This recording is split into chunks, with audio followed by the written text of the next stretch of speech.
ওই জায়গা জায়গা ওই জায়গা 12-14 বছর আছে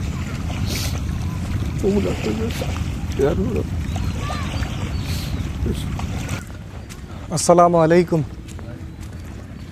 কাকা, এদিকের জমি কি আরো বিস্তৃত ছিল? বহুত ছিল, বহুত। তো এখন মানে এই বাড়িটা আমার সাথে।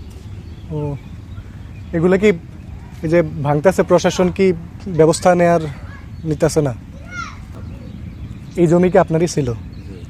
এখানে কি আপনার বাড়ি ছিল আগে? এভাবে আপনাদের এলাকার সাবেক মেম্বার, চেয়ারম্যান, ওনারা কোনো প্রতিশ্রুতি দেয় নাই যে মারা গেছে, নদী ভাঙন রক্ষার থেকে কোনো সহযোগিতা আসে নাই এখন পর্যন্ত? নদী পাড়ের বাসিন্দাদের কাছে এক আতঙ্কের নাম ভাঙন। দেশে প্রতি বছরই বিস্তীর্ণ এলাকা নদী ভাঙনের শিকার হয়।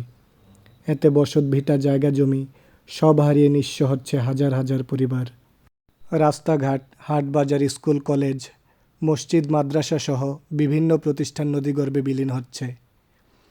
বাংলাদেশ পরিবেশ আন্দোলনের এক জরিপে বলা হয়, ভাঙনের প্রতি বছর প্রায় 6,000 হেক্টর জমি নদীগর্ভে বিলীন হয়।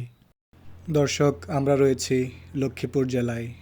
আমরা এখানে এসে নদীগর্ভে ভিটাবাড়ি হারানো এক চাচার আর্তনাদ শুনতে পেলাম, যা ছিল অত্যন্ত হৃদয় বিদারক। আসসালামু আলাইকুম দর্শক, আমরা এখন রয়েছি কালকিনি ইউনিয়নের 5 নম্বর ওয়ার্ডে। এই ওয়ার্ডটা বর্তমানে নদী ভাঙন এলাকার অন্তর্ভুক্ত রয়েছে। তো প্রশাসনের দৃষ্টি আকর্ষণ করছি, এখানে যেন যথাযথ ব্যবস্থা নেওয়া হয়।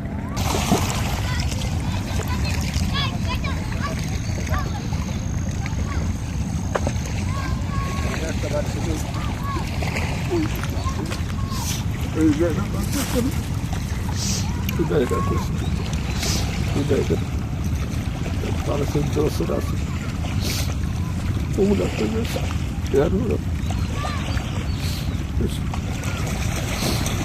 এখন দিতে যাচ্ছে মালিক যদি দয়া করে, কোন দয়া, কোন মালিকের দয়া একটা আসছে, এখন যদি দয়া করে। এখন কোন জায়গায় বাড়ি করছেন? এখন বাড়িটা কিছু করে নেই, যে বাড়িটা আছে না, ওই বাড়িটা, হ্যাঁ হ্যাঁ, ওই বাড়িটা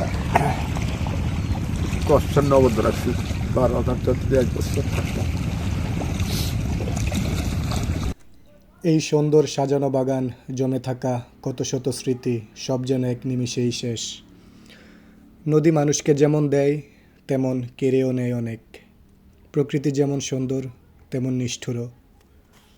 এই চাচার অশ্রুসিক্ত নয়ন কত চাওয়া পাওয়া না পাওয়া এবং হারানোর বেদনার প্রতিচ্ছবির জানান দিচ্ছে, তা বলে বোঝানো যাবে না।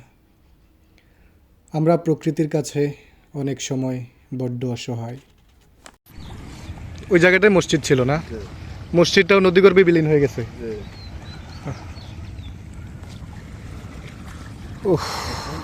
এখান থেকে ওই বাড়িটার পিছনে নিয়ে ওই মসজিদ, মাদ্রাসা, বিরাট মাদ্রাসা আছে, সেখানে এখন মাদ্রাসা চলে, মসজিদ চলে। মসজিদ মাদ্রাসায় ওষুধ